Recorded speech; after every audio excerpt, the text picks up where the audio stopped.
इनके साथ हमारी दोस्ती जो है वो समंदर से भी गहरी है, ठीक है ना, और आसमानों से भी ऊंची है, पहाड़ों से भी ऊंची है, शहद से भी मीठी है, ठीक है, और पता नहीं क्या कुछ है। इससे पहले चाइना अपने तहफ्फुज़ात में बहुत मोहतात रहा, पब्लिक प्लेटफॉर्म पर उनका इजहार नहीं किया जाता। अब की बार ऐसा क्या हुआ है कि पब्लिकली इन चीजों को डिस्कस किया गया? नाकामियों की एक दास्तान है। शहबाज शरीफ की हुकूमत कोई काम ढंग से तो कर नहीं पाई, मईशत इनसे संभल नहीं रही है, दहशतगर्दी के खिलाफ ये नाकाम हो रही है।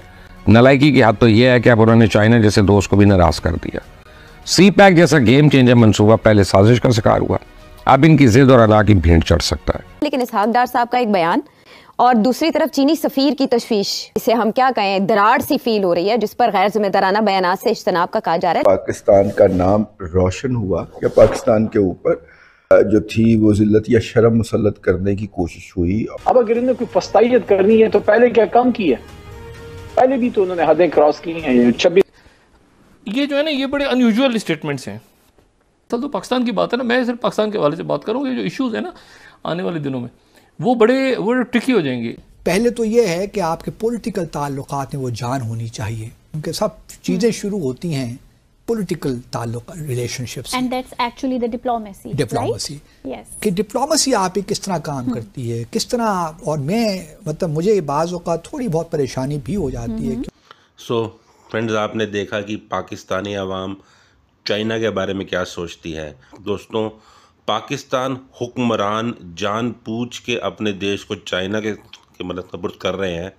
उन्हें पता है कि चाइना ने उनका फ़ायदा पहले भी उठाया है और आगे भी उठाएगा।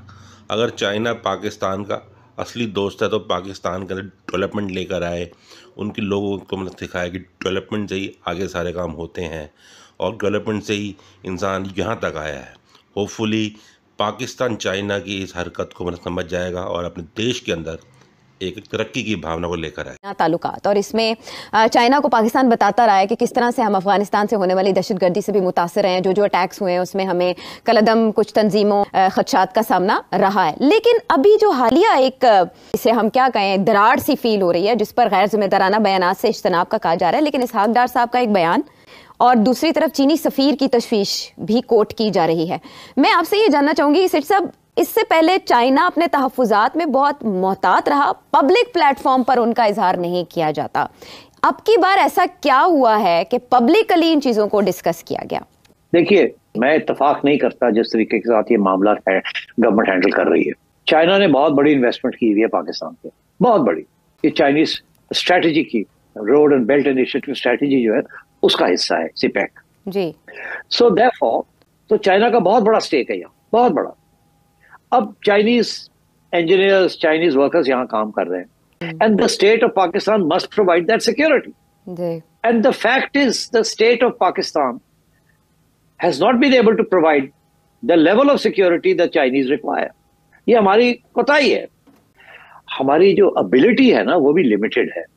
हम बड़े रिसोर्स स्ट्रेच्ड हैं और तालिबान जो है गेरिल्ला टैक्टिक्स इस्तेमाल करते हैं। इट इज इम्पॉसिबल कि आप हर जगह पे इतनी सिक्योरिटी कर दें कि, तो ये हमारी तरफ से कोई कोताही नहीं है। सारी फौज लग जाए तो फिर भी ये बड़ा मुश्किल हो जाएगा। जिस हद तक हो सकता है हम कर रहे हैं। फॉर एग्जांपल, अब हमने नए कानून बना दिए थे कि जी चाइनीज जो हैं वो बुलेट प्रूफ व्हीकल्स जो हैं उसके अंदर ट्रैवल किया करें। अब हम कैसे करेंगे? पुलिस की 2 गाड़ियां तो हम साथ दे देते हैं, मगर इतने चाइनीज आगे, लाख से ज्यादा चाइनीज है पाकिस्तान में, तो कैसे हम इतनी लंबी चौड़ी, मगर हमें जरूरत भी है उनकी, उनके बगैर ये सिपैक चलता नहीं है। अब 2 अटैक्स हुए हैं मेजर। जाहिर है चाइनीज बेचारे, उनको भी तो प्रॉब्लम है ना कि वो पैसे भी आप उनके वापस नहीं कर रहे, उनकी इंटरेस्ट पेमेंट्स भी रोक रहे हैं आप, पैसे और मांग रहे हैं, ऊपर से आप सिक्योरिटी नहीं दे रहे। उनकी जो सारा जो बैलेंस है ना इक्वेशन, वो खराब हो चुका है जी। अब वो आपको क्या करें आपके साथ। मगर अभी वो स्टेज आ चुकी है that they are very frustrated कि हो नहीं रहा है उस पेस पे जिस पेस पे वो चाइना एक्सपेक्ट करता है कि आप करेंगे। अच्छा, अब तो इसलिए मेरा ख्याल है ये जो एम्बेसडर साहब का जो बयान आया है, दिस वाज जस्ट रीइंफोर्सिंग एक। अब हमारे इसहाक डार साहब, उन्होंने इसका जवाब दिया। अब आइए फॉरेन ऑफिस, आप भूल गए ना, there is a foreign office also involved in this. उन्होंने भी एक बयान दे दिया। उन्होंने भी ये कह दिया कि ये बयान नहीं देना चाहिए था एम्बेसडर को वगैरह वगैरह।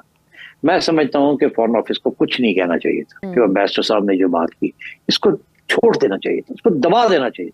कि हाँ we are doing our best, we love China, we value China, ambassador is a good man, yes sir, don't worry sir, हम कर रहे हैं।